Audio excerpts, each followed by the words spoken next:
Assalamu alaikum. Welcome to my channel. Welcome to my another unique video. Today I would like to share how to install MySQL database on Podman.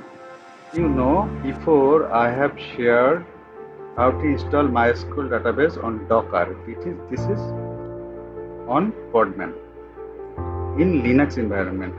I have shared an organized script where step by step mentioned clearly. Just follow my script and do this. I have shared this script in my description link. You can download from this link. So let's try. Thank you.